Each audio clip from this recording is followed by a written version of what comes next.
Hey, good morning. A good friend of mine actually wanted me to talk about domestic violence and child abuse. So, here's my opinion on that. Well, when just the word domestic violence, which you know so many people go through all the time, I think stems from the hurt that's inside a person. So, if I'm hurting, okay, the only thing I can give to you is hurt.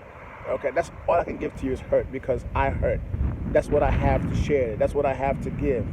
And so if I am in a relationship with you and I hurt, automatically your defenses come up because whatever I'm doing to you that's hurting you, your defense mechanisms comes up, and depending on how strong you are, how weak you are, is going to determine your actions. So most of the time, when it comes to a man and a woman in a relationship, if a woman says something to a man, right, and he's not strong enough to tame himself, to to to control himself on how he reacts to the woman, he then might yell, scream, even put his hands on her in a negative way, or even hit her because of the fact that he could not handle her words. So then that's that violence going on. And then when there's a child involved, again, same thing. Even the child could be, being a baby. So what happens is there's this thing, this energy, a child will sense it. So if you are hurting, if you are, you have negative energy, that child will feel that energy, and will cry all the time because of that energy. Compared to if the energy is good, then that child will be more at peace, will be calm, will be gentle, will smile, will be happy. So then it becomes a ripple effect. Now, uh, what causes this domestic violence? Well, I think my opinion is that we have to go and look at the history of the person. So, for example, there's this lady that I know. She was abused or assaulted by her own dad when she was 6 years old.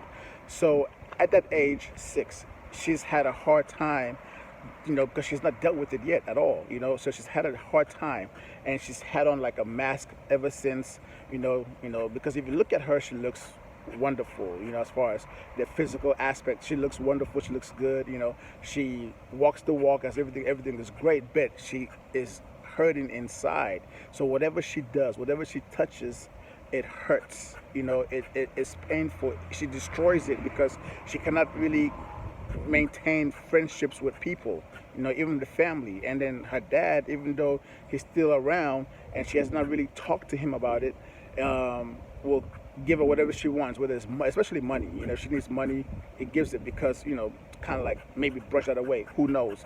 But I think that if she was able to go and talk to her dad about it, not necessarily going in anger, even though she's already hurting inside, not necessarily going with anger, but talking to him and saying, "Hey, Dad, when I was six, you did this. This happened," and leave it at that, and let him explain why he did what he did, or what was he dealing with then, because it's like a ripple effect. So whatever he went through himself is one thing, right, and then passes it on to his child, which then the child is a grown-up now, which is now passing it on to whatever relationships he's involved in, or child or children, and it's a ripple effect, and then that's what causes the violence, because the hurt inside is destroying the person, which then destroys other people, and it's this vicious cycle. So my thing is, domestic violence can be worked with if we know how to work within ourselves, just to, you know, look at what kind of unresolved issues we carry, since we were little people, and deal with that, you know. Let's say the abuser or whatever is not around. We have to figure out how to process that ourselves, so that way we can move on with our lives. Because if not, it's going to cause problems. So anyway, Brenda, this is your request for me to speak on this. Hopefully this helps. And if not, let me know and I'll share some more. But anyway, y'all have a wonderful time. Make it great. It's all in your attitude. If you're happy, everything around you is happy. If you're sad, then it's just, you just have a hard time. But I just wish all of you listening to this a wonderful moment. And I'm out in the meantime already. Peace.